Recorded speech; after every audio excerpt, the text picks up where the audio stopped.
Hey, my name is Sarah from the Dance Den, and I'm thrilled that you could join me on this video about the 112 mega enrollments that I got in one term on my dance school. How did I do it? Well, that's what this video is all about.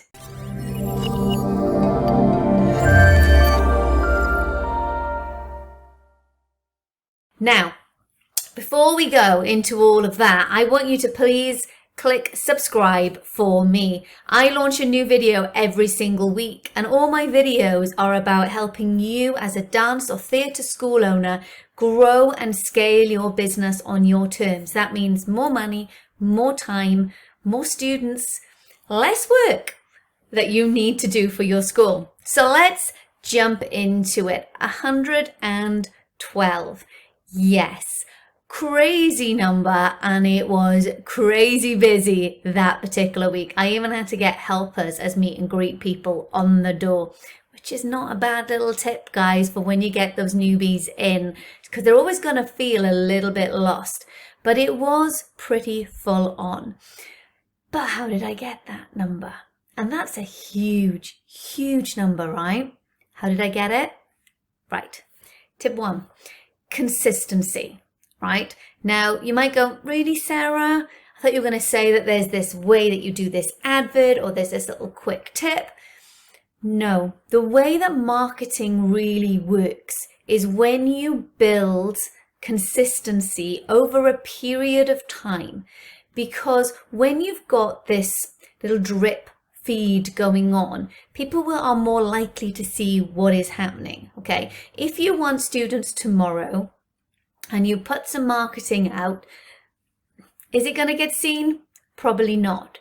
But you multiply that by a period of time, the likelihood is in whatever form that you use to market your classes, you're going to get seen.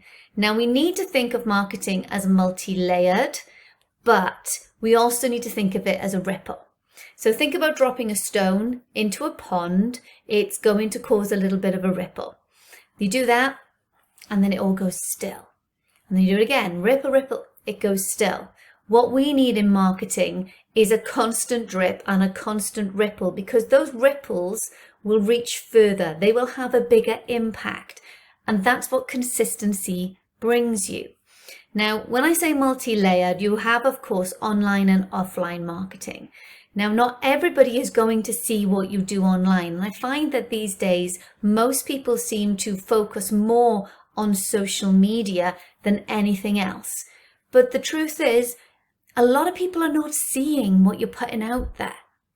So you think, oh, I'm going to put a post out about my preschool class. Out it goes, and then you think, oh, there we go, I've done my marketing. It needs to be multi-layered in many ways. So you can put out your sales post about your preschool classes, but how about asking a question another time about your preschool classes? Did you know? That sort of thing. How about introducing a teacher that teaches the preschool classes? Show us what props you use, or do you theme them? Do multiple posts from different angles about your preschool classes over a period of time. Then people really start to learn what your preschool class is all about. So when you do go in for the sale, they're more likely to go, oh, that I know about that. That sounds awesome. So consistency is really, really, really important, okay? What's the next one? The stats. The stats is what's important.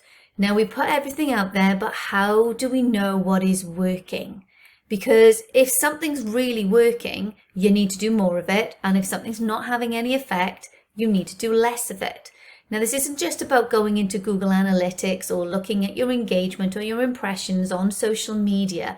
This is also about you analyzing the new students that do come into you. Where are they coming from? How are they hearing about you? Now, I can almost guarantee, because I did this exercise in my own school, that anywhere between 72 to 78, if not higher, percentage of the pupils that come in your door will hear about you through word of mouth. Let me repeat that. 72 to 78, if not higher, comes from word of mouth. That's a huge stat. So all that time that you're spending on social media, is it the best place to be spending your time? Now, that comes with the proviso. You still need a presence on social media, because even if somebody hears about you at the school gate, I call it the school gate moment. If they hear about you at the school gate, they will get on their phone, they will Google you, they will check out your reviews, they will go on your page. And if you haven't posted in a year, or if everything that you ever post about is somebody else's shares, or you're constantly doing the secondhand salesman and say, come and buy this, come and buy this, come and buy this, they're going to be a bit like, what do they see in that company? Maybe all your information is wrong or your links are broken. So don't get me wrong, you still have to have a strong website, you still have to have a strong social media presence, but that's not always where the customers are coming from. So it's important you look at the stats and throw your energy into what is working and what's not. Okay, what's the next one? The next one is to sell the experience. Okay, now I mentioned this slightly before when I said about you only ever doing sales posts. Nobody wants to see that, but what people want to know is what is their child going to feel for attending your classes? What's the experience they're going to get? How are they going to come out of that class? And that's what you need to sell. You need to sell the magic, or you need to sell the happiness, or you need to sell the friendship, or the confidence building, rather than just come to my ballet class.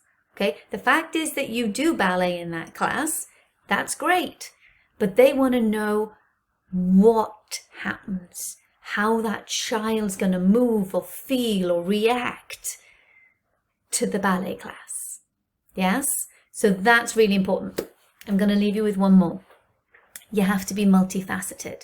Again, I talked about this earlier on. You have to be focusing online and offline. And often it's the offline stuff in this current period that is working better than the online stuff. Okay, but the two have to work together. So please do not put all your eggs in one basket, because when it comes to marketing, we need to be having many baskets and you need to be using all of them in your marketing. So that is how I got my mega enrollment. I focused on all the different baskets, okay? And that's what you will need to do as well. All right, please subscribe. Please give me a follow. And if you want to know more about marketing, I have some fab marketing little cheat sheets. I will leave the link below. Please go ahead, click and grab them for free. And I'll see you on the next video. Bye.